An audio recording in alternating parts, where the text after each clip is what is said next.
Fərman müəllim, bu şeylərlə bağlı siz Mövzumuzun davamı olarak Bəli. başımız qarışdı sözü söhbətə. Bir də yazı oxumuşdum bu yaxından.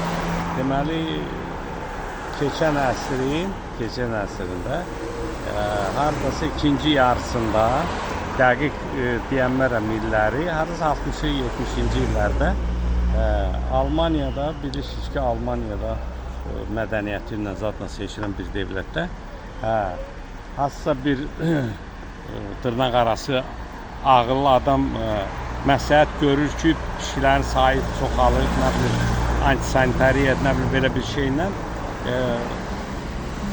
başqarab məmurlar götürüb kütləvi surətdə qırıblar. Heç yarım il keçmədən bütün Almaniyanın kənd, qəsəbə, şəhərlərini sırçovullarla sıçanlar bürüyüb.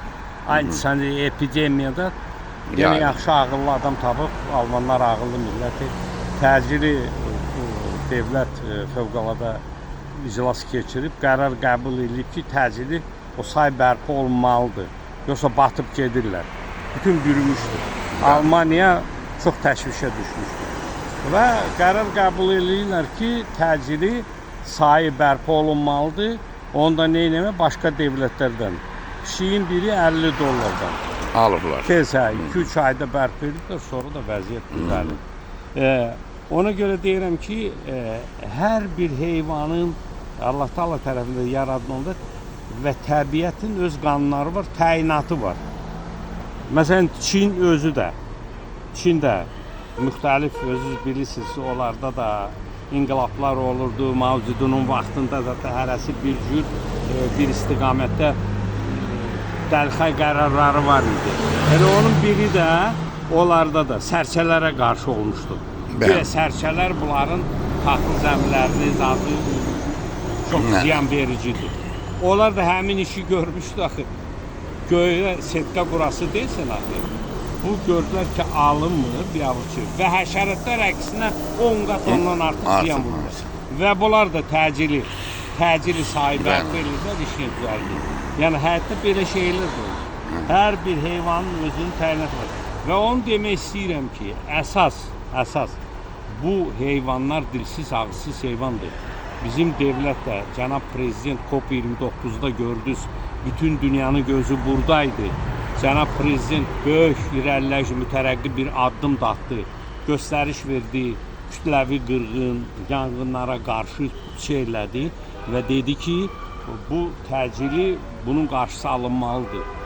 Və Milli Məclis təcili, növbədən kənar iclas keçdi, qərar qəbul etdi və Azərbaycanda digər sivil Avropa devlətləri kimi yeni Cinayət Məcəlləsinin yeni məcəllə təsis olunur. 105.1 ekosid, yəni kütləvi yanğınlar törədənlərə, heyvanları ziyan edir. Amma mən neçə ildir, mən öz tərəfimdən mübarizə aparıram, hüquqşünas kimi, təkliflərimi verirəm və Qazaxıstan modelini, layihəni də göndərirəm. Baş prokuror vasitəsilə göndərmişik Ekologiya Nazirliyinə ki, cinayət məsuliyyəti təsis olsun bizdə. Bu fərdi qaydada görürsünüz, itlərə, pişkilərə qarşı qəddar rəftar. Olmaz belə şey. Biz həmi müsəlman devlətik, tolerant devlətik, sivil devlətlər sırasındayıq. Necə ola bilər? Biz Qazaxıstandan yəni zəif devlətik. Orada cinayət məsuliyyəti var, Rusiyada var və bu biabırçılıqların qarşısı alınır. Sonra görürsünüz interneti dəqiqə başı it boğuşdururlar. Bu 3 gün bundan qabaq mən birbaşa Daxili İşlər Nazirliyinin saytına yazdım. Tədbir görürlər, axtarırlar. Buna gənclər baxır, gələcək nəsil baxır, ürəyi xəstə adamlar var, qocalar var, belə şey olar. Düzgün tərbiyə olmalı, maarifləndirmə işbirliyi və mən əsas fikrimi çatdırmaq istəyirəm və həmişə də yazıram.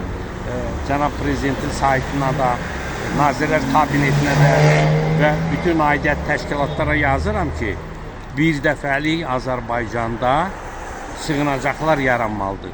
Bu iş nəzarət altında olmalıdır. Bunlara qayğı lazımdır. Tibbi yardım olsun. baxımlıq olsun, nə qədər iş yaraşır, onun üçün sığınacaqlar yaranmalıdır. Heyvanlar yazıq, bu dilsiz, ağızsız, bunlar öz təbii instinktinin qurbanıdır. Qeyri-təbii şəkildə onlar özünüz bilirsiniz, inkişaf edir və sahib çoxalır. Bəli, bəli. Bunun üçün ailəci təşkilatlar nəzarət eləməlidir buna. Yolu da budur. Çox sağ Başqa ol. təkliflər də var. İnşallah. İndi inşallah bir də görüşərik. Amma əsas bu çox belə cəmiyyəti narahat edən problemdir. Hər gün özünüz görürsünüz. Televiziya kanallarında, internet, sosial şəbəkələrdə, hər yerdə bu biabırçı vəziyyət müzakirə olunur. Buna son qoyulmalıdır. Cənab Prezident də fikrini COP29-da bildirdi. Çox sağ ol Fərman müəllim, sizə təşəkkür edirəm. Sağ ol. Sağ olun, var olun.